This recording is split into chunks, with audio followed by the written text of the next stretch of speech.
प्रिय छात्रों, समांतर श्रेणियों के अंतर्गत प्रश्नावली 5.3 का तीसरे का 8वां प्रश्न, जिसमें हमें ज्ञात है n पद बराबर 4, d बराबर 2 तथा n पदों का योगफल -14 दिया है।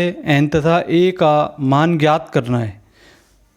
सबसे पहले हमें ज्ञात है nवां पद बराबर 4 है, तो हम जानते हैं कि nवां पद a + n-1 इंटू डी होता है।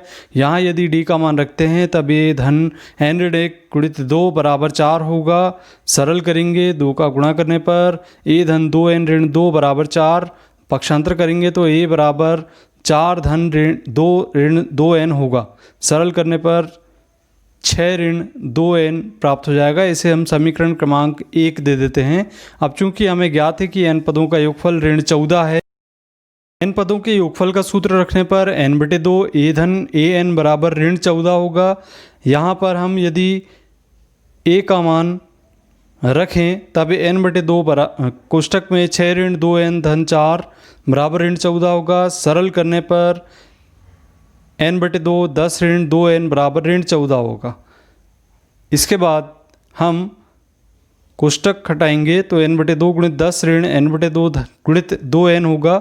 सरल करेंगे तब हमें यहाँ से 5n ऋण n की घात 2 बराबर ऋण 14 प्राप्त होगा। पक्षांतर करेंगे तब हमें समीकरण n की घात 2 ऋण 5n ऋण 14 बराबर 0 प्राप्त हो जाएगा, जो कि एक द्विघात समीकरण है।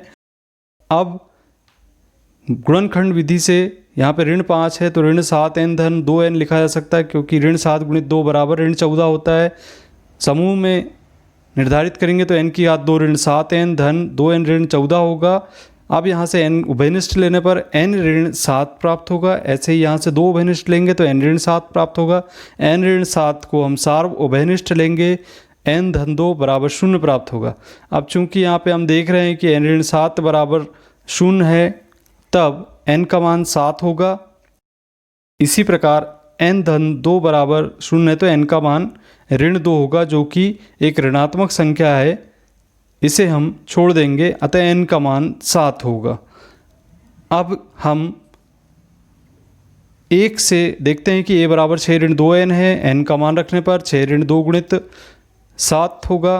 गुणा करने पर 6 ऋण 14 होगा। 6 में से 14 हम घटाते हैं तो हमें a का मान ऋण 8 प्राप्त हो जाता है, जो कि प्रथम पद होगा।